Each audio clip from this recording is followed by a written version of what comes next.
I've thought for a while now that the announcement of backwards compatibility with the Xbox One, the Xbox One X, was something that was a momentous occasion, especially when it came to the preservation of games, especially if you had an Xbox 360. A lot of people did. That Xbox 360 generation was Microsoft's most successful in terms of consoles sold to console gamers.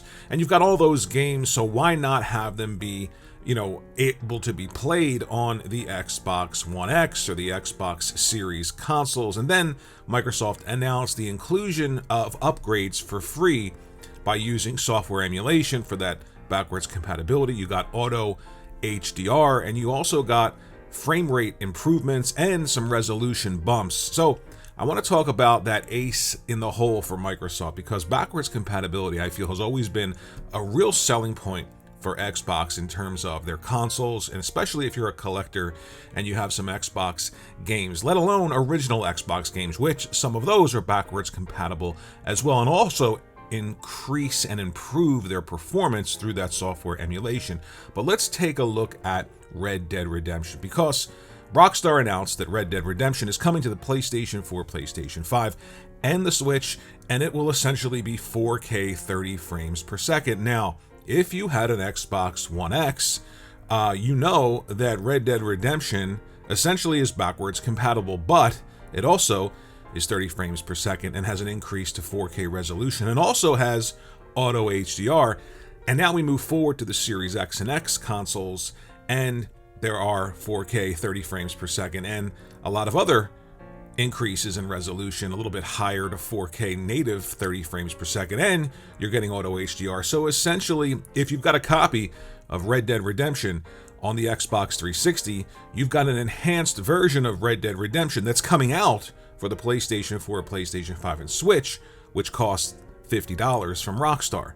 So I think that in and of itself is enough to demonstrate how important and impactful and just how much of an ace in the hole backwards compatibility was for Microsoft and Xbox, even though the program was canceled. Now look, I'm not trying to downplay the importance of a game like this getting a native port to the PlayStation 5. If you're a collector and you want that PlayStation 5 disc, the PlayStation 5 case to put on your shelf, I understand that. And if you want to spend $50 on something, go right ahead. If consumers choose to spend money on this in a big way, then my opinion doesn't matter, and it probably doesn't matter anyway. But I want to point out that if you take a look at what Rockstar is trying to get you to pay for, this is essentially something that would be free if PlayStation invested more in their backwards compatibility. There are a ton of PlayStation 3 games that are just lost forever to either streaming, which I don't think anybody really wants to do, especially with these great games of the past on the PlayStation 3.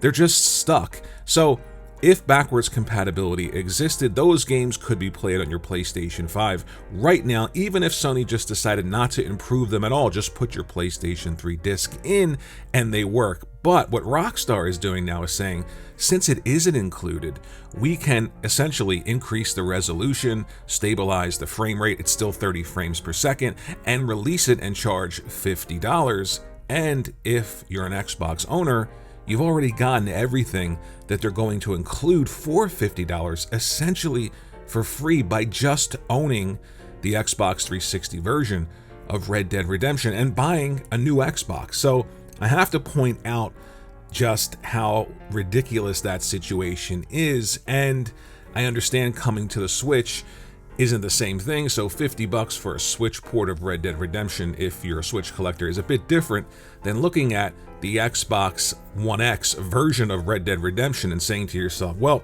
that version looks to be the same as the $50 PlayStation 5 version, and if it isn't, the Xbox Series S and X version is most certainly that. So why pay $50? And this is why the canceling of the backwards compatibility program was such a big deal to me. The idea of licensing out these third-party games must have been incredibly expensive. But then when you factor in some of these third parties thinking to themselves, if we let these games be backwards compatible, then why would they buy them again if we decide to just say, hey, do you want 4K resolution and a really locked 30 frames per second for $50. And I just find that to be a little bit funny if you think about it. Let me know what you think in the comments section below about this. Thanks for watching the video, and I'll see you in the next one.